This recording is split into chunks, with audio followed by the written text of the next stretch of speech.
मित्रांनो, लग्नानंतर होईलच प्रेम या मालिकेच्या आजच्या भागामध्ये आपण पाहणार आहोत की आज नंदिनीने सर्वांच्या समोर अंजलीला न्याय मिळवून दिलेला आहे, घटस्फोटसुद्धा मिळवून दिलेला आहे आणि त्यानंतर काव्याने चक्क जीवाला धमकीच दिलेली आहे की तू माझाच होतास आणि माझाच राहशील, मी तुला कधीच सोडणार नाही. तर चला आजच्या भागाला सुरुवातीपासून बघूयात. तर रम्या पार्थसमोर विनवण्या करत असते आणि त्याला रडत बोलत असते की अरे पार्थ, मला याच्यामधून बाहेर पडायचं आहे, प्लीज माझी मदत कर ना तू. तर तेव्हा पार्थ तिच्याकडे बघून तिला विचारतो की काय मदत हवी आहे तुला. तर तेव्हा रम्या त्याला म्हणते की अरे पार्थ, मला काम हवं आहे, मी खूप काम करीन, तू मला ऑफिसमध्ये जॉईन करून घे, मी आधीचं सगळं काही विसरून मी स्वतः कामामध्ये झोकून देईन, प्लीज नाही म्हणू नकोस ना. आणि तू मला पगार नाही दिलास ना तरीसुद्धा मला चालेल, फक्त मला काम हवं आहे आणि तुला आपल्या मैत्रीची शपथ आहे, प्लीज नाही म्हणू नकोस, प्लीज मला काम दे पार्थ. असं ती बोलल्यानंतर पार्थ चक्क तिला विचारतो की तुला कधीपासून जॉईन व्हायचं आहे. तर तेव्हा रम्याचा उद्देश मात्र आता इथे साध्य होतो आणि ती आपले डोळे पुसून आनंदितच होते आणि आत्तापासूनच म्हणजे आजपासूनच मी जॉईन व्हायला तयार आहे असं ती सांगते. आणि एकदा का माझं कामामध्ये मन रमलं ना की मग मी मागचं सगळं काही विसरेन, असं ती त्याला सांगू लागते. तर तेव्हा पार्थ तिला म्हणतो की रम्या, तू हे खरोखरच मनापासून बोलत आहेस ना. तर तेव्हा रम्या त्याला हो असं सांगते. तर पार्थ तिला म्हणतो की वेलकम टू द फॉर्म आणि ऑल दी बेस्ट असं म्हटल्यानंतर चक्क रम्या त्याला मिठीच मारते आणि थँक्यू पार्थ असं बोलू लागते. तर तेव्हा पार्थ तिला बाजूला सरकवतो आणि इट्स ओके असं सांगतो. तर तेव्हा रम्या हसूच लागते आणि मी लगेचच तयार होऊन येते असं म्हणून तिथून ती बाजूला होते. तर आता बघा इकडे मित्रांनो, नंदिनी आणि जीवा आणि काव्या कोर्टमध्ये आलेले असतात. तर तेव्हा नंदिनी जीवाला म्हणते की जेव्हा तुम्ही आता गेलात तरी चालेल, माझं काम झालं ना की मी तुम्हाला लगेचच फोन करेन. तर त्यावेळेस ते दोघे जात असताना अचानकपणे तिथं ज्या मुलीसाठी नंदिनी आलेली असते ना, ती अंजली तिथं येते आणि नंदिनीला ताई मी अंजली आहे असं म्हणते आणि तिला म्हणते की ताई, तुम्ही जर भेटला नसतात ना तर मी जीवच दिला असता.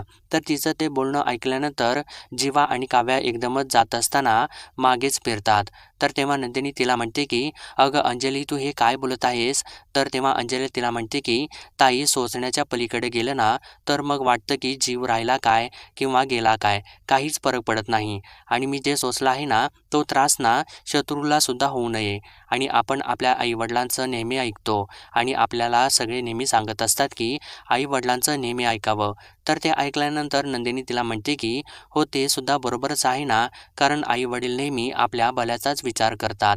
तर तेव्हा अंजली तिला म्हणते की पण पोरीच्या भल्याचा विचार म्हणजे नेमकं काय, असं बोलून ती तिथं उपस्थित असलेल्या सगळ्याच आईवडिलांना उद्देशून बोलू लागते की मला आज सगळ्याच आईवडिलांना विचारायचं आहे की पोरीचं भलं नेमकं कशामध्ये असतं. आणि ती तिच्या नवऱ्याकडे बघून तिच्या वडिलांना म्हणते की चांगला पैसे कमवणारा नवरा बघून दिला म्हणजे झालं का भलं. आणि त्यानंतर ती नंदिनीला म्हणते की ते तर आपण आपलं कमवतोच ना, आणि सासर चांगलं मिळालं म्हणजे भलं झालं का. मग जेव्हा सासरी पोरीला त्रास होतो, तिचं काहीतरी नुकसान होतं, मग का नाही सासरचे मध्ये पडत आणि का आपल्या मुलाला सांगत नाहीत की बबड्या शोन्या, दुसऱ्याची मुलगी जेव्हा आपल्या घरी येते ना तेव्हा ती आपली जबाबदारी असते आणि मुलीसोबत लग्न केलं म्हणजे तिच्या मनासोबत खेळण्याचा परवाना आपल्याला नाही मिळत आणि ती जबाबदारी आहे आपली, ती निभवावी लागते.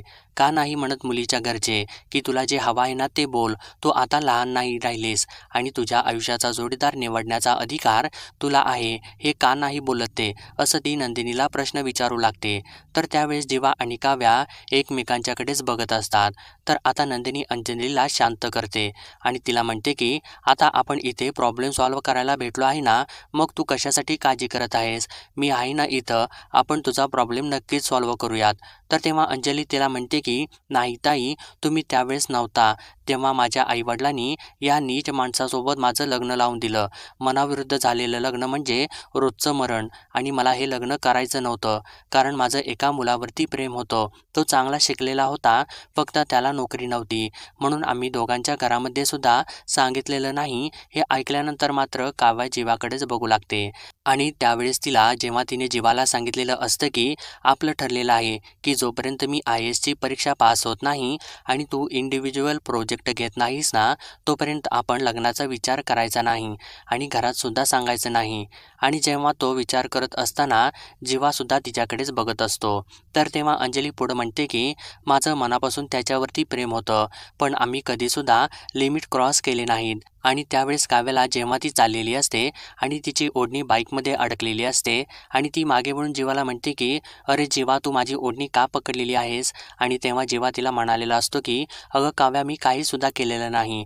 आणि त्यानंतर जीवाने तिला फ्लाइंग केस दिलेलं असतं आणि ते फ्लाइंग केस तिने अडवलेलं असतं. तो क्षण तिला आठवू लागतो.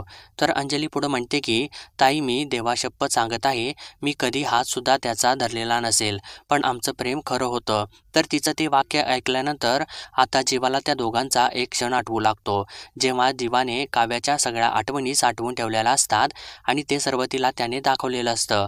आणि तो तिला म्हणालेला असतो की मी या सगळ्या आठवणी साठवून ठेवलेल्या आहेत. तुला स्पर्श झालेला, तुझ्या हृदयाच्या जवळ गेलेल्या सगळ्या आठवणी मी साठवून ठेवलेल्या आहेत. तर आता नंदिनी अंजलीला म्हणते की पण या मुलाबद्दल, म्हणजे तुझ्या प्रेमाबद्दल तुझ्या आईवडिलांच्या सोबत बोलली होतीस का तू? तर अंजली तिला म्हणते की हो, सांगितलेलं होतं ना. असं म्हणून ती तिच्या बाबांच्या समोर जाते आणि म्हणते की मी बाबांना बोलले होते, फक्त एकदा त्याला भेटा. पण बाबा काही ऐकलेच नव्हते. मी त्यांच्या हातापाया पडले, घरच्यांच्या पाया पडले, पण कोणीसुद्धा माझं ऐकलं नाही. पण या नीच माणसासोबत माझं त्यांनी लग्न लावून दिलं, असं ती तिच्या नवऱ्याकडे बोट करूनच बोलते. आणि मी माझ्या घरच्यांच्या आणि बाबांच्या हट्टापायी लग्न ॲक्सेप्ट केलं. खूप त्रास झाला मला, पण मी आशा सोडली नव्हती. आणि एक दिवस एका मुलीचा मला फोन आला. ती मला म्हणाली की तुझ्या नवऱ्याबद्दल मला बोलायचं आहे. सुरुवातीला मी लक्ष दिलं नाही तिच्याकडे, पण एकदा जाऊन मी तिचं ऐकलं की तेव्हा ते मला कळालं की हा माणूस 3 वर्षात तिच्यासोबत फिरलेला आहे, लग्नाचं प्रॉमिस दिलेलं आहे तिला आणि लास्ट मोमेंटला माझ्यासोबत याने लग्न केलं. तर असं सांगितल्यानंतर तिला नंदिनी विचारते की पण तुला खात्री आहे का की ती मुलगी खरं बोलत आहे ते आणि तुझा नवरा खोटं बोलत आहे ते? तर तेव्हा अंजली म्हणते की हो, मला पूर्ण खात्री आहे, कारण तिने मला फोटो दाखवले, पत्रसुद्धा दाखवले आणि आणि गिफ्टसुद्धा दाखवले, जे गिफ्ट याने तिला दिले होते. आणि 3 वर्ष संबंध होते याचे तिच्यासोबत. अर्धा पगार उधळलेला आहे या माणसाने तिच्यावरती, असं ती सांगत असताना आता अखेर त्या मुलीचे वडील बोलू लागतात आणि तिला म्हणतात की बाळा, तू हे अगोदर मला का नाही सांगितलंस? तर तेव्हा अंजली मग मागं वळते आणि कोण बोललं असं म्हणत, अहो बाबा, तुम्ही माझ्यासोबत बोलत आहे का? लग्नानंतर आज बोलला आहे बाबा तुम्ही माझ्यासोबत. लग्नाला मी तयार नव्हते म्हणून जे तुम्ही रागावला होतात ना माझ्यावरती, ते तुम्ही आज इथे बोलत आहे, असं म्हणून ती जोरानेच रडू लागते. तर तेव्हा नंदिनी तिला सावरते आणि अंजली, आता तू शांत हो, आता अजिबात रडायचं नाही. फक्त मला एक गोष्ट सांग, तू डिवोर्स केस फाईल केली आहेस, पण कशासाठी? म्हणजे आता जे काही आहे ना, तो त्यांचा पास्ट आहे आणि प्रत्येक व्यक्तीचा पास्ट असतो. काहींचा माहिती असतो आणि काहींचा माहिती नसतो, एवढाच काय तो फरक आहे. मग त्यांना माफ करून तू पुढे नाही जाऊ शकणार का? तर तेव्हा अंजली म्हणते की अगं ताई, मी माफ केलं असतं, पण हा नालायक खोटा वागला आहे माझ्यासोबत. लग्नानंतर सुद्धा याचं तिच्याबरोबर प्रेम प्रकरण चालू होतं आणि तिने तर चक्क ॲबॉर्शन केलेलं आहे याच्यामुळे, असं ती सगळ्यांच्या समोरच सांगते. तर तेव्हा सगळ्यांच्या पायाखालची जमीनच सरकते. तर अंजली म्हणते की हा असा वागला आहे माझा नवरा माझ्यासोबत आणि नवरा म्हणायची सुद्धा लाज वाटते तुला, असं त्याच्याकडे बघूनच ती म्हणते. आणि नंदिनीला म्हणते की ताई, विश्वासघात याने माझा केलेला आहे, मी याचा केला नाही. एक वेळ प्रेम कमी केलं असतं ना तरीसुद्धा चाललं असतं, पण आदर आणि विश्वास नसेल ना तर संसार कसा करायचा मी? आणि तुम्ही तरी केला असता का ताई? असं तिला ती प्रश्न करते. तर तेव्हा नंदिनी अगदी शांतच होऊन जाते. तर आता बघा इकडे मित्रांनो, रम्या पार्थसोबत ऑफिसमध्ये जायला छान अशी तयार झालेली असते. तर तेव्हा वसुंधरा तिथं येते आणि रम्याकडे बघून खूपच खुश होते आणि तिला म्हणते की रम्या, काय आहे हे? आज खूपच छान तयार झाली आहेस तू आणि खूपच गोड दिसत आहेस तू बाळा, आणि माझी तर नजर लागायची तुला. पण मला सांग, एवढी तयार होऊन तू कुठं चाललेली आहेस? तर तेव्हा रम्या तिला सांगते की पार्थवर हक्क मिळवायला. तर ते ऐकल्यानंतर वसुंधराला थोडा धक्काच बसतो. तर रम्या पुढं म्हणते की हो आई, मी आता ठरवलेलं आहे की आता बर्ड वॉचिंग करण्यात काहीच पॉईंट नाही. दुरून पार्थला बघण्यापेक्षा पूर्ण वेळ त्याच्या जवळच राहता यावं ना, म्हणून आजपासून मी पार्थसोबत ऑफिस जॉईन करत आहे, असं ती आनंदातच सांगते आणि तिथून चाललेली असते. तर तेव्हा वसुंधराला त्या गोष्टीचा धक्काच बसलेला असतो आणि ती रम्याला थांबवते आणि तिला विचारते की तू आता ऑफिसला जाऊन नेमकं काय करणार आहेस? तर तेव्हा रम्या तिला सांगते की अगं आई, तुला सस्पेन्स आवडत नाहीत का? मी तुला सांगणार, सगळं काही सांगणार, असं म्हणून ती तिथून निघून जाते. तर तेव्हा वसुंधरा स्वतःशी बोलते की ही हसली ना की मला खरंच टेन्शन येतं. आता या रम्याने नवीन काही गोळ घालून ठेवू नये म्हणजे मिळवलं. तर आता बघा इकडे नंदिनी अंजलीच्या नवऱ्यासमोर जाते आणि त्याला म्हणते की तुम्ही तुमचं नाव काय म्हणालात? प्रकाशच ना? आणि तुम्हाला यावर काही बोलायचं आहे का प्रकाश? तर तेव्हा प्रकाश म्हणतो की मी काय बोलू, सगळं काही झालेलं आहे आणि मी हिला ॲक्सेप्ट सुद्धा केलेलं आहे आणि त्या मुलीला सुद्धा मी सांगितलेलं आहे की आता तुझा आणि माझा काही सुद्धा संबंध नाही. तू तुझ्या वाटेला जा आणि मी माझ्या बायकोबरोबर राहतो आणि मी हे सगळं काही ॲक्सेप्ट केलेलं आहे. तर तेव्हा नंदिनी रागाला येते आणि ॲक्सेप्ट केलेलं आहे म्हणजे काय? ॲक्सेप्ट केलं म्हणजे उपकार केले आहेस का? तुम्हाला कोण हक्क देतं मुलींच्या आयुष्यासोबत खेळण्याचा? आणि ती थोडं बाजूला जाऊन म्हणते की लग्न म्हणजे मुलींचं स्वप्न असतं. आपलं स्वप्न आपल्याला हवं तसं बघण्याचं स्वातंत्र्यसुद्धा तिला कधीकधी मिळत नाही. पण तरीसुद्धा मुली तक्रार करत नाहीत. एकीकडून उपटून दुसरीकडे लावलेल्या झाडासारखं मुकाट्याने रुजतात. मातीविषयीसुद्धा तक्रार करत नाहीत आणि माळ्याविषयीसुद्धा तक्रार करत नाहीत. निदान तिथे तरी बहर येईल ना, अशी एकच आशा तिच्याकडे असते आणि आईवडील सांगतील त्या मुलासोबत मुकाट्याने लग्न करतात. त्याला त्याच्या सगळ्या कुटुंबासकट ॲक्सेप्ट करतात.